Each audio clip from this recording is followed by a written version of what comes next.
CET की तैयारी कर रहे हैं और इस बार नेगेटिव मार्किंग के कारण 40% लाने की चिंता कर रहे हैं तो प्यारे विद्यार्थियों निश्चिंत रहे। आज के सेशन में मैं कुणाल सनेठ आप सभी को बताने वाला हूं कि मिनिमम 40% कैसे लाए जाते हैं, बेस्ट फॉर्मूला क्या है ताकि पहली बार में सीईटी परीक्षा पास हो जाए। तो आइए आज के सेशन में बात करेंगे बेस्ट फॉर्मूले के बारे में, 40% कैसे लाने हैं विदाउट नेगेटिव मार्किंग के डर के, और साथ में बेटा एमसीक्यू सॉल्विंग ट्रिक्स क्या रहने वाली है, सही रणनीति क्या रहनी चाहिए, कौन कौन सी टेक्निक्स और ट्रिक्स हमें अपनानी चाहिए अगर हमें सीईटी की पहली बार में ही सफलता प्राप्त करनी है। तो आइए विद्यार्थियों बात करते हैं आज के सेशन में सीईटी 2026 के बारे में। आप सबसे निवेदन है कि वीडियो का अंत तक जरूर देखना। बहुत शानदार शानदार कंटेंट, बहुत शानदार टॉपिक, बहुत शानदार ट्रिक्स मैंने इसमें कवर की है जो आपके आने वाली समस्त भर्ती परीक्षाओं के लिए बहुत ज्यादा उपयोगी होगी। तो आपसे निवेदन है कि वीडियो जुड़ जाए, वीडियो को लाइक और शेयर करना ना भूलें। तो चलिए बात करते हैं आज के सेशन में विद्यार्थियों सीईटी के अंतर्गत। तो सबसे पहली बात तो यह है विद्यार्थियों की सीईटी, जिसमें आप देख पा रहे हैं विद्यार्थियों की कुल 120 सवाल इस बार दे दिए गए हैं। परीक्षा का पैटर्न सीटी 12 लेवल का चेंज हो चुका है और ऐसे में विद्यार्थियों आपको 240 नंबर में से आपको लाने होंगे कुल 96, यानी कि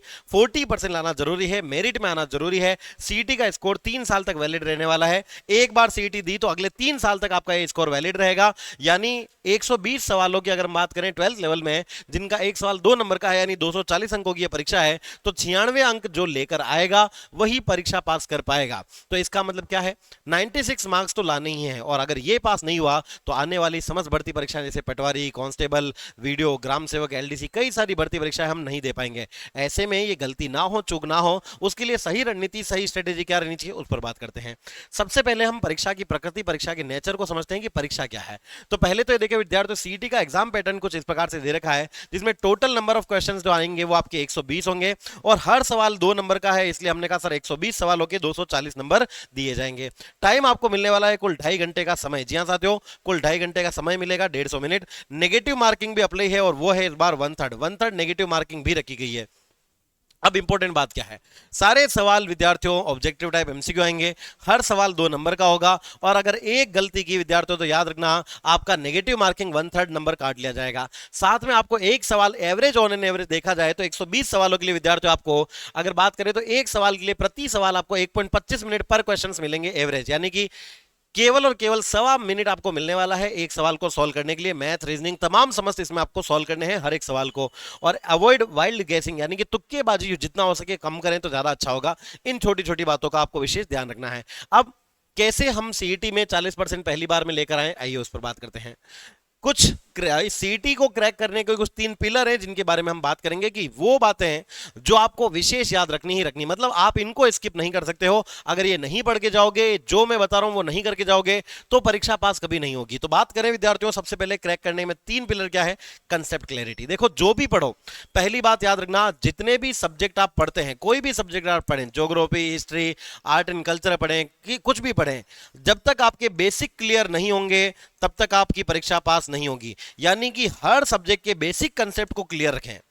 हर सब्जेक्ट के बेसिक कंसेप्ट का मतलब क्या, जैसे अगर हम ज्योग्राफी पढ़ रहे हैं तो हमें पता होना चाहिए कि ज्योग्राफी में आपके अरावली पर्वतमाला, आपके इसके अलावा इसका विस्तार कहाँ है, कितने किलोमीटर की है, ताकि उनसे संबंधित जो जो तथ्य हैं जैसे ऊर्जा, खनिज, वो हमें अच्छे से समझ में आ जाए। जैसे अगर आप विद्यार्थियों पश्चिमी मरुस्थलीय प्रदेश पढ़ रहे हैं तो उसके बारे में डिटेल में पढ़ें, ताकि आने वाले समय में फिर आपको और जो जो उससे रिलेटेड टॉपिक्स हैं, जैसे पश्चिमी मरुस्थल में बेटा वर्षा की स्थिति क्या है, वहां की जनसंख्या इतनी कम क्यों है, वो सब कंसेप्ट क्लियर हो सकें। और वो तब होंगे जब आपके पहले बेसिक कंसेप्ट क्लियर होंगे। तो हर सब्जेक्ट के जो बेसिक कोर कंसेप्ट होते हैं वो पहले क्लियर करके जाएं। दूसरा है विद्यार्थियों स्मार्ट अप्रोच। दूसरा क्या है, स्मार्ट अप्रोच। स्मार्ट अप्रोच क्या कहती है, स्मार्ट अप्रोच ये कहती है विद्यार्थियों कि आप देखो कुछ भी करो लेकिन आप कभी किसी सब्जेक्ट को मत छोड़ो। हाँ मैं मानता हूं कि आप में से काफी विद्यार्थी ऐसे हैं जिनकी मैथ अच्छी नहीं है, काफी लोगों की ज्योग्राफी अच्छी नहीं है, लेकिन आप सब्जेक्ट छोड़कर नहीं जा सकते हैं। आप सब्जेक्ट नहीं छोड़े बल्कि उनको क्या करें, आप उनके टॉपिक का एलिमिनेशन करें। आप टॉपिक अगर नहीं पढ़ना चाहते हैं, फॉर एग्जांपल अगर आपको मैथ में लगता है सर मुझे कंपाउंड इंटरेस्ट कम आता है, तो आप दूसरा टॉपिक अच्छा प्रिपेयर करें, लेकिन जो करें उसको अच्छे से करें।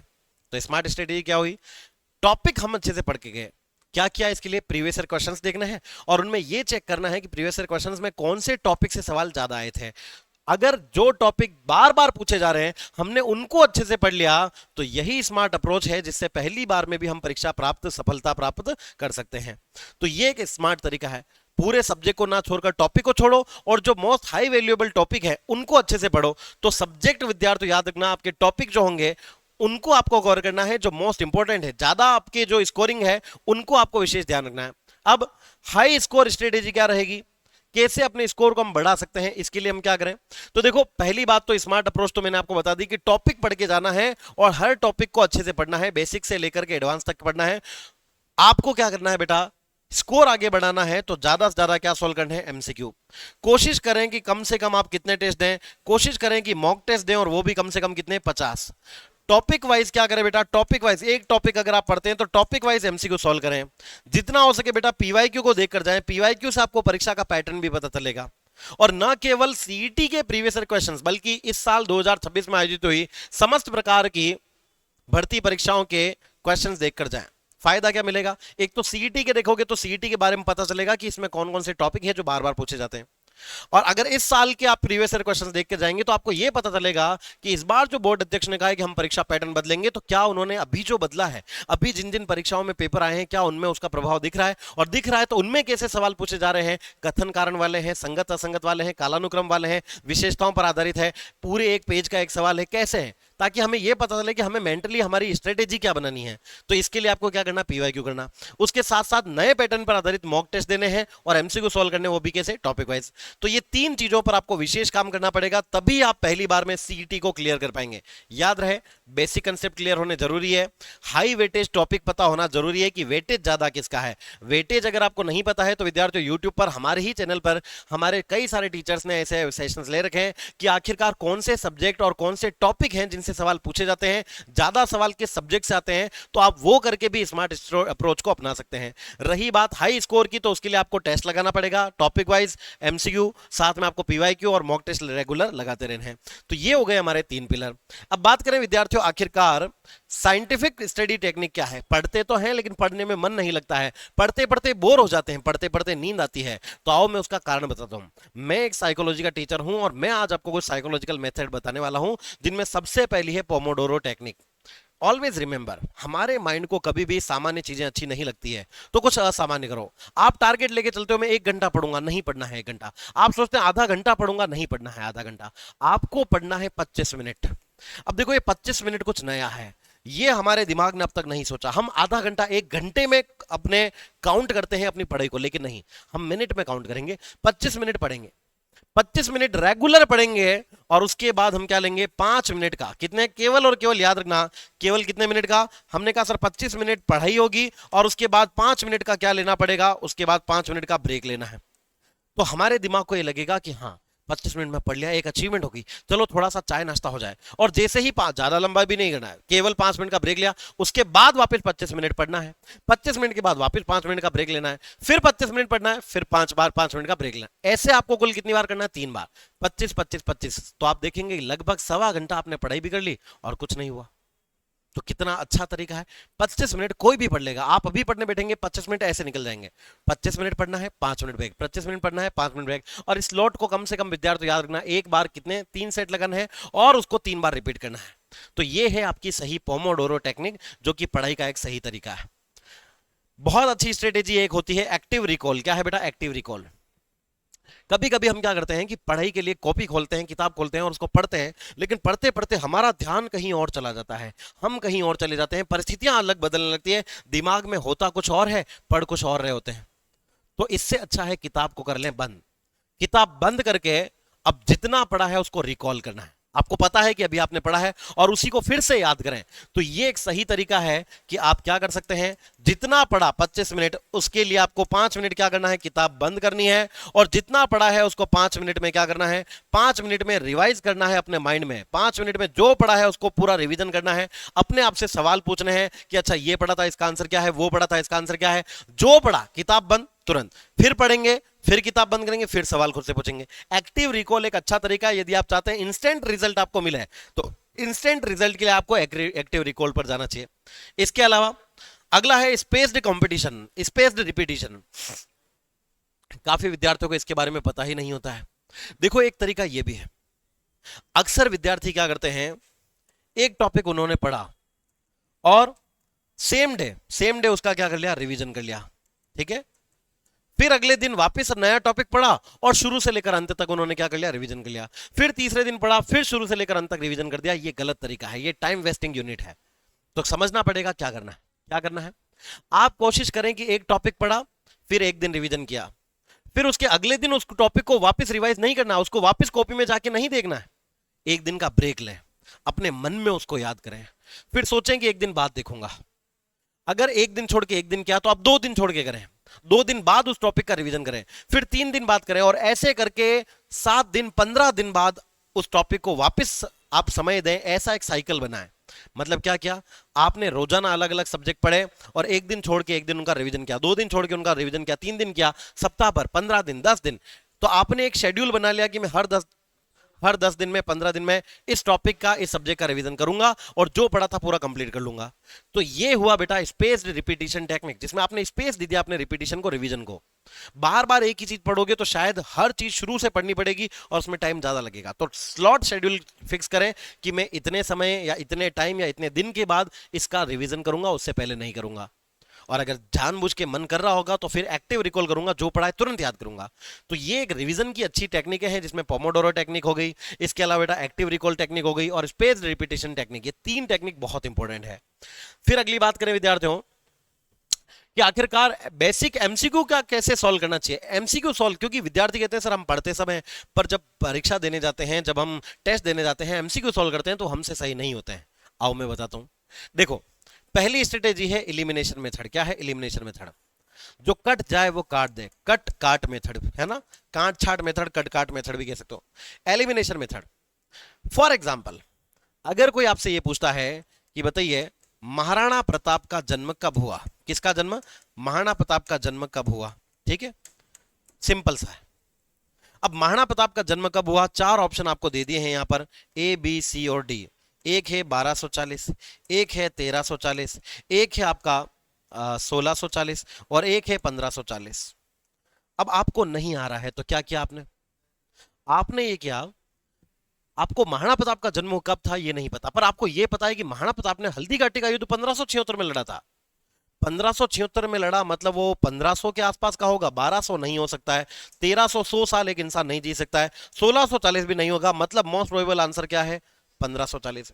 तो हमने क्या किया, जो जो हमें डाउट थे उनको क्या किया, उनको काट दिया, उनको काट दिया, तो खुद ब खुद आंसर हमारे सामने आ गया, चाहे हमें चीजें याद नहीं थी।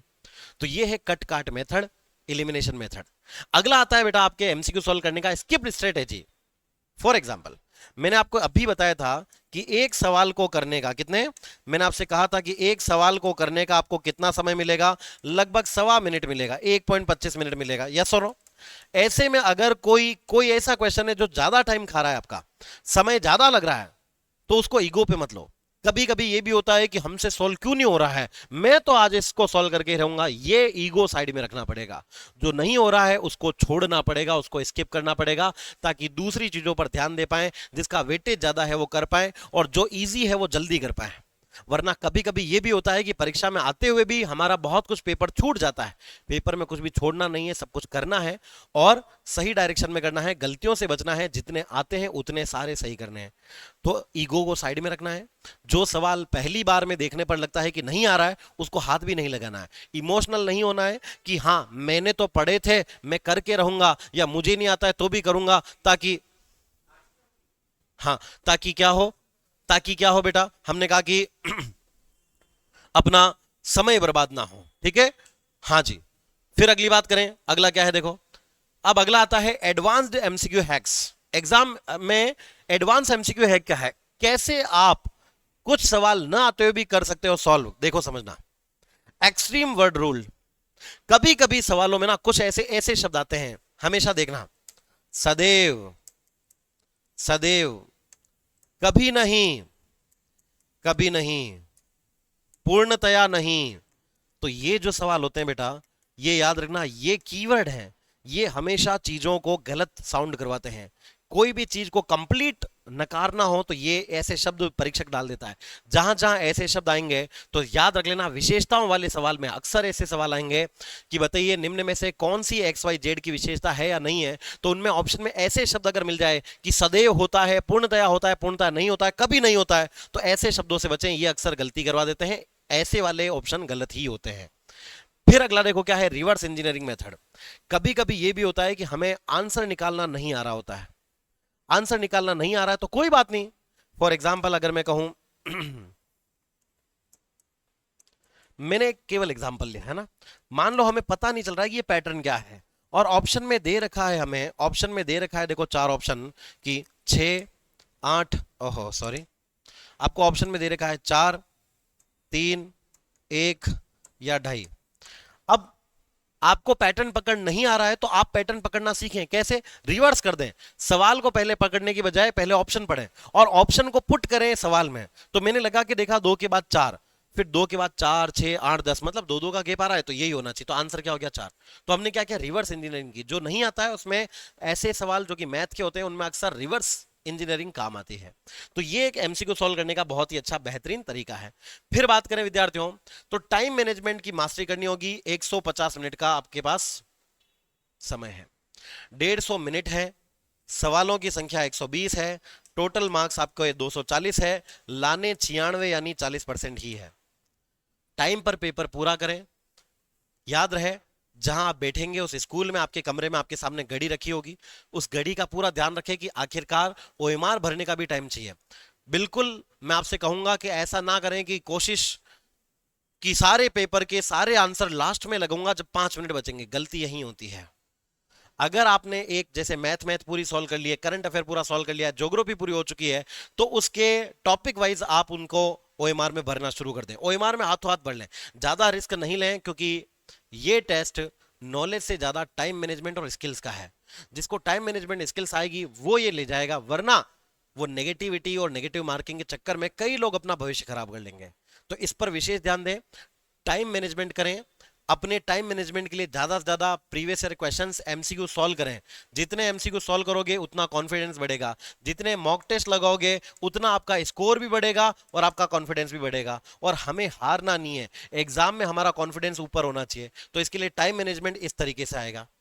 फिर बात करें विद्यार्थियों, तो देखो राजस्थान जीके में मेमोरी टेक्निक क्या है। देखो राजस्थान जीके की मेमोरी टेक्निक भी कई प्रकार की, क्योंकि राजस्थान का जीके बहुत बड़ा है। तो पहला टेक्निक है माइंड मैपिंग। क्या है? Mind mapping. अपने दिमाग में चीजों के चित्र बना लो। क्या कर लो? चित्र बना लो। कैसे बना लोगे? हमने कहा फॉर एग्जाम्पल, जैसे जैसे मान लीजिए ये राजस्थान का मैप है, जस्ट फॉर एन एग्जाम्पल, ठीक है। तो आप कोशिश करें, घर बैठे हुए हैं और अगर आपको टाइम है तो एक काम करें, इसके बीचों बीच लिखें बोलियां, साइड में लिख दें और लिखना शुरू करें कि हाड़ोती है तो यहां पर आएगा हाड़ोती वाली बोली, यहां पर आती है शेखावटी वाली, यहां पर आती है शेखावटी वाली, यहां पर आती है आपके ब्रज भाषा की शैली, यहां पर आती है मारवाड़ी शैली, यहां पर आती है आपके, यहां पर आती है वागड़ी और मेवाड़ी। तो आपने क्या किया? एक मैप बना लिया अपने दिमाग में। देखो कभी कभी क्या है कि जब हम चीजों को याद करते हैं, कॉपी देखते हैं, कॉपी में लिखे हुए शब्द देख देख कर हमारी आंखें थक जाती है, तो डायग्राम्स काम आते हैं, माइंड मैपिंग काम आती है। जितना हो सके इस टेक्निक को अपनाएं, हर टॉपिक को अपने दिमाग में मैपिंग कर लें कि ये यहां था, वो यहां था, सेट कर लें इन चीजों को। दूसरा है न्यूमोनिक्स, शॉर्ट ट्रिक्स। जैसे नॉर्मली आप देखना हो, नदी, पहाड़, खनिज या फिर लोग देवता देवियों को याद करने की कई सारी शॉर्ट ट्रिक्स आपको टीचर्स ने भी बताई होगी। फॉर एग्जांपल राजस्थान के 5 लोग देवता जिनको पंचपीर कहते हैं, तो आपने सुना होगा हमारा गोपा, एक शॉर्ट ट्रिक टेक्निक चलती है हमारा गोपा में। हड़बू जी, माँ का मतलब मेहा जी, रा का मतलब रामदेव जी, गो का मतलब गोगा जी, पा का मतलब पाबू जी, हमारा गोपा, 5 लोग देवता जो पंचपीर है। तो हमने क्या किया? उनकी शॉर्ट ट्रिक बना ली, नेमोनिक्स तैयार कर लिया। तो जितना हो सके फनी ट्रिक्स तैयार करें, सीरियस नहीं होनी चाहिए, ऐसी होनी चाहिए जिसको पढ़ने पर हंसी आए। याद रखना, हमारे दिमाग को नॉर्मल चीजें अच्छी नहीं लगती, एबनॉर्मल अच्छी लगती है। तो वो ट्रिक जिसको पढ़ने से हंसी आती है उसको पढ़ें। तीसरा तरीका है story telling approach. Story telling क्या है? जितना आपने पढ़ा है उसको खुद को कांच के सामने या किसी दूसरे अपने दोस्त को सुनाएं, और ऐसे सुनाएं जैसे आप एक कहानी सुना रहे हैं। अपने दिमाग में भी चीज को कहानी की तरह ही याद रखें, नैरेटिव सेट करना सीखें। जो पढ़ा है, देखो आप जिस टीचर से पढ़ते हो उसने भी तो कहीं से पढ़ा होगा, तो उसने कैसे पढ़ा है, उसके पढ़ाने का तरीका ये है कि वो हर टीचर जो अपने सब्जेक्ट को पढ़ाता है अपने दिमाग में पूरे अपने सब्जेक्ट की एक कहानी बना लेता है कि इसके बाद ये था, इसके बाद ये था। तो आप भी अपने दिमाग में कहानी बनाएं और उस कहानी को ज्यादा से ज्यादा लोगों तक सुनाएं, because practice makes a man perfect. अंतिम तरीका है बेटा डेली 15 मिनट क्विज।